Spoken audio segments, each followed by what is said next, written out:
And welcome back to Wednesday's Trek Yard's mission briefing. Time, you know it, you love it. We're looking at a ship from the grand scheme of the Trek universe, multiverse, everything in between. It's a fresh first look analysis, or we've known it for decades analysis, or just a let's look at this thing like no one's ever looked at before and see if we can understand it like no one ever has before.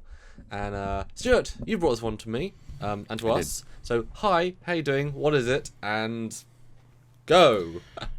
Hi, I'm good. Hi. And we're looking at a ship, of course, a Star Trek ship, but a fan design one, which I really loved personally, because when I first saw this, I was like, this is impressive. This should have been included in the Franz Joseph Technical Manual, in my opinion. Okay.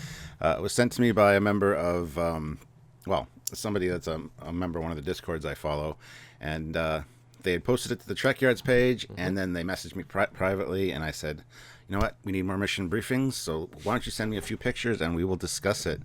So here it is. It is the Korolev class, which is a single-engine tug.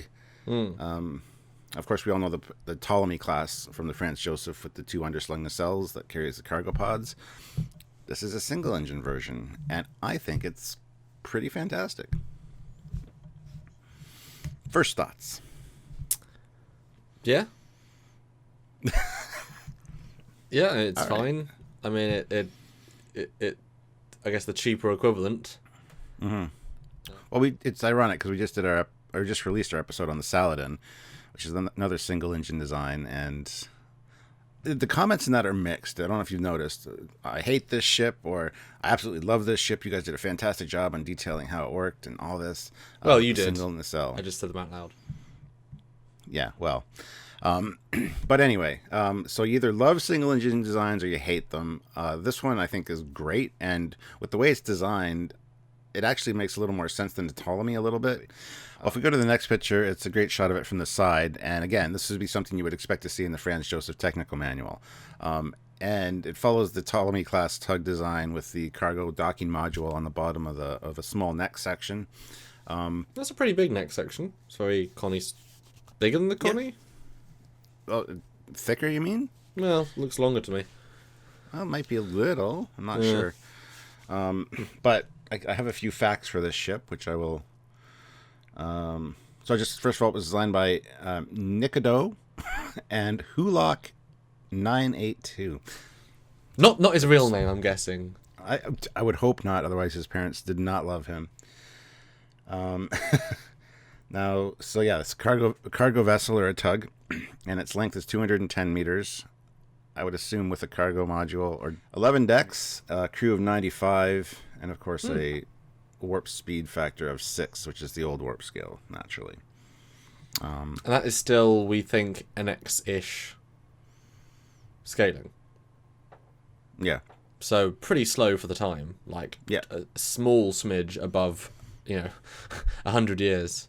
So it's just just gonna go over there, cruising along, not trying to get there fast. And as we saw with the Ptolemy class tug that we looked at, there's of course many different modules you can attach. Liquid, like bulk liquid containers, bulk solid. There's marine transports. There's even weapons pods. So this thing could be used in a battle. It does say that it has 3 phaser banks, one of which is aft. I'm not sure where that would be. And 1 photon torpedo bank, which, if we go with TOS, is somewhere in that sensor dome at the front of that somewhere. It's where the Enterprise fires from as well. So, but anyway, yeah, with the cargo tugs, they can dock many modules on, so you can have like a long train of these cargo modules. And I really like this. I like the way this looks. It looks very similar to the Kelvin at first glance. Yeah. I mean, the only difference I'm seeing, the only original thing is the deflector module, deflector array, which is not a random piece sticking out of the piece. Is actually a bit added onto the piece at the bottom. Well, that's exactly how it was on the Saladin as well in the technical manual. It's got that angled piece because it could rotate. Oh, because all the CG versions always just like a little stick out, and it's like, this is a poorly designed thing that looks a bit more robust and interesting, because it still has a lower planetary sensory dome, although less efficient because it's being obscured by lots of it. Yes, which exactly. is a showing of lack of design, because it's just, oh, there's a space there, let's put it there, rather than this is thought out, because it's not thought out for that. Yeah. But yeah, I think it's great. And it would have been a fine addition to add another tug to the technical manual. So, But not for the show, though. This would have needed more design. You'd actually want to add more bits, change more bits, make it more original, add a shuttle bay motor to the back, because you shouldn't just kit bash, if you're doing a proper actual production, you'd want to customize, even if it's just 10% customized. This is, whereas, fan kit bash, or for that magazine, a lot of it is just restick. If they had Photoshop, they could just cut pieces out and then restick. So, like I said, shuttle bay would be really cool. See an enhanced engine module, and then as an impulse module, add a shuttle bay, because I think it'd be quite useful for a tug, really. Yeah. Well, let's go to the next picture. Just a simple view of it from the top. Like the Saladin and the center engine on a Federation class, the chiller grill actually faces upwards, so it's not one of the ones on the side. Line of sight with the universe. Yes, exactly. I don't know. I think it's the simplicity of it really speaks to me, and really does follow that Franz Joseph kind of design style. So the next shot is one from the lower part. You can see the attachment point. I think the attachment point's a little too close to the saucer. The Ptolemy one comes down quite a bit more. There's a little bit more neck on the Ptolemy, which I think would probably be a little safer when you're docking to cargo modules, especially that stick that far forward, because you wouldn't want to smash into your sensor dome or anything. Not that you would. You have computer controls working it, so, whatever. But originally, I thought this was the Ford torpedo launcher, but it's not, is it? It's a mini impulse drive to give the pod some sort of because there's one at the back as well. Yeah. But there, like I said, there are battle modules that do have photon torpedo launchers and phasers attached to them, should they need it. So I like how this 3D model is not quite ready, because the dish has the same texture applied to the metal next to the dish. It's funny old modelling thing. I do like how that attaches. Like I said, I don't believe I've ever seen that for a Saladin. Like, actually, that looks like more clever, although, like I say, it ruins the low planetary sensory dome a bit.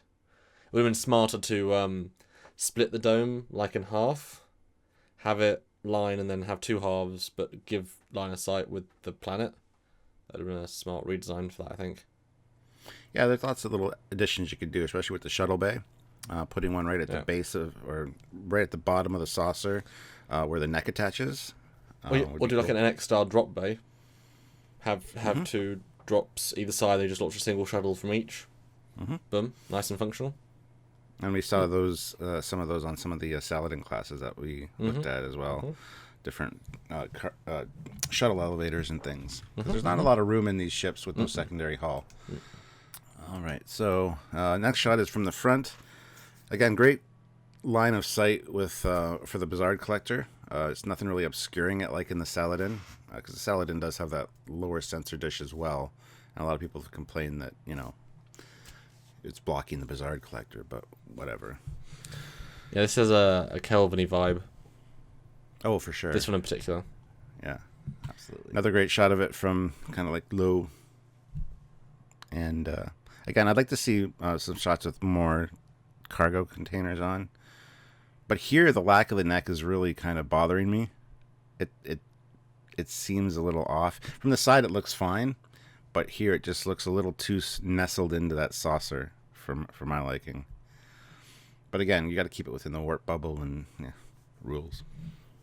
That's why it probably would have made more sense to have a split neck and then a shuttle bay in between. And then you get to have it further down and more structural. Next shot is from the back. You get the shot, just the standard impulse engines. Not sure where the aft weapons are for the pod. I'm not sure either. Because it did say 3 phaser banks, 1 facing aft, so... yeah. Well, the 2 on the side, like on Starfleet Battles, the 2 phaser banks you have on the side of the ship, on the top of the saucer, can fire straight back, so they're considered aft firing. Because the ball turrets, if you have the ball turret ones... This is missing ball turrets, though. I know. But that's okay. They're recessed. It's obviously an unfinished model, so... Wink. recessed wink. Sure. Wink, wink, nudge, nudge. Another great shot of it from the rear. Again, see, I think the neck needs some beefing up. Put a shuttle bay underneath those impulse engines, the shuttle deck, then extend the neck down a little bit or something. There's a lot of room for modifications and improvements in this design, I think, to make it a little bit more, as you said, not kit bashy. I think this is almost the best view, though, because it gives it interesting dimensionality. You see the difference of the two necks. Yeah. Well, speaking of the neck, the next one is a close-up of that. Again, like 2 decks in there. I don't know. It needs something there, I think. That's the one complaint I have is the neck section. I'm assuming both those decks are specifically for pod control. Sure. That would make the most amount of sense. See how the sensor dome is attached at the back, and how you can imagine the whole thing swiveling, because it is not really a deflector in TOS per se. It's more of a sensor dish, so it can move as it needs to. And then the last shot here is just a close-up of the non-detailed hull. I keep thinking those things are Ford torpedo launchers that have to quickly avoid the dish. They go. Somehow it works, though. It's the future. Yeah. Well, you're thinking refit era torpedo bays, because as we know from TOS, But anyway, there it is, the Korolev class. We'll go back to that first picture. Awesome little ship, and I thought it was worth showing. There's a lot of room for improvement here, but it's also just the simplistic nature. I just love it. It's definitely one that could have been taken right out of the Franz Josef Technical Manual. Would have been a great addition. So yeah, it kind of makes me want to go in and do a fresh Commander Cognus kit bash of taking I've said, how do you reinvent the Connie design, which is a whole different challenge, but how do you actually kit bash a design but actually then add on to it thought? You take the idea of, well, this needs to be a fast response ship. Okay, so how do you change the shape, the components in places to give that? But then I need to integrate them differently because they're different. How do you change the nacelles to be different? How do you add the shuttle bay? It'd be fun to take a Connie hull and rejigger into something slightly more thought out. Yeah, absolutely. But anyway, so there we go. That is a brand new style of TOS tug that I think makes a great addition to the fleet. And Stuart would know if it was new or not, because he's been TOSing for a long time. That's right. All right, guys, so I hope you enjoyed this look at the Korolev. Put your thoughts down below. What do you think about the design? What would you add? What would you take away? Would you change the BC deck and make it a shuttle bay? Would you add drop bays? What would you do? The simplicity of it speaks to me, because I'm a simple person. I'm a simple man. Anyway, that's it for today's mission briefing. If you like this video, please click the like button. Don't forget to subscribe to the channel and check out all the links down below. We have links to our Patreon and all of our other goodies down there, so you can help out the channel. Well, there's actually lots of ways now to help the channel, isn't there? You can do it via Patreon, the monthly donation service. You give a little bit each every month, and you get content like this and other great ship shows via direct donation at trekkills.com. Go to the trekkills.com, click the donate button, and go to our PayPal, and we basically do trips by that. You can join our weekly live chats on YouTube that go live for about 1 to 2 hours. We talk about Discovery or something Trek related. You can join those, be part of the conversation, and then Super Chat, which helps support the channel directly. That's a huge thing. And you can also support us by buying Eaglemoss cool things, because we got Eaglemoss affiliate. So by using the code TrekYards at checkout, you can save money by getting cool Eaglemoss, and they know that we've done that, and then we get benefits from that too. So everything you do through TrekYards helps TrekYards, and just tune next time. That's right. Yeah. And most importantly, share it around. Share it to all the people you can, and click the notification icon so you get notified every time we upload, because we got lots of great content. As he said, we got our lives during the week, but we also have our regular content as well, so you don't want to miss out on any of that. So until next time, guys, I'm Captain Foley. I am Connor Holmes. And we'll see you soon.